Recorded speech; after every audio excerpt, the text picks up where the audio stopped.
அப்போ கரெக்டாக வந்து சென்ட்ரல், ப்ராப்பர் சென்ட்ரல் தான்.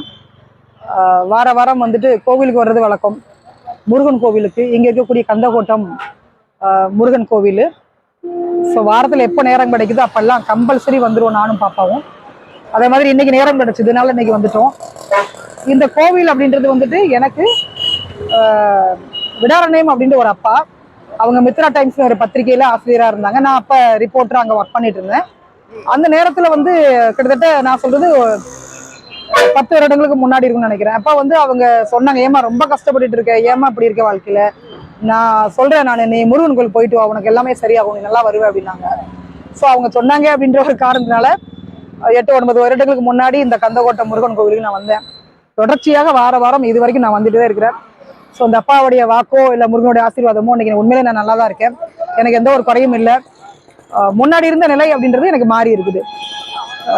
என்னோட உழைப்பு அது தவிர வந்து முருகனுடைய ஆசீர்வாதம், அந்த அப்பாவோட ஆசீர்வாதம், பெரியவங்களோட ஆசீர்வாதம் என்னோட வாழ்க்கை ரொம்ப நல்லாவே இருக்கு. நான் பண்ணக்கூடிய அந்த புண்ணியங்கள் அதெல்லாமே வந்து எனக்கு சேர்ந்துட்டு இருக்குன்றதை நான் கண்கூடா பார்த்துட்டு இருக்கேன். சரி, வர்ற வழியில பயங்கரமான டிராஃபிக்ங்க. ஒரு காஃபி ஒன்று குடிச்சிடலாம், காஃபியில் டீ குடிச்சிடலாம் அப்படின்னு சொல்லிட்டு இங்கே டீ ஒன்று குடிக்கிறதுக்காக வந்தோம். பாப்பா வந்து காஃபி டீலாம் குடிக்க மாட்டாங்க. நான் மட்டும் காஃபி டீக்கு பைத்தியம், ரொம்ப ரொம்ப அடிட்டு. நம்ம சொல்கிறோம்ல, மது குடிக்கிறவங்கள ஏன் இந்த மாதிரி குடிக்க வந்து நீங்கள் அடிமையாயிட்டீங்க அப்படின்னு கேட்குறோம்ல. ஆனால் மனசாட்சி தொட்டு சொல்லுங்க, நீங்கள் காஃபி டீக்கு எத்தனை பேர் அடிமையாக இருக்காங்க தெரியுமா? இதை விடவே முடியாது நம்மளால. அது மாதிரி தான் ஆண்கள் கூட அந்த மதுவுக்கு அடிமையாயிடுறாங்க. பட் நம்ம திட்டுறோம், கோவிச்சுக்கிறோம், உண்மைதான். அது குடும்பமே வந்து சீரழிஞ்சு போகுது.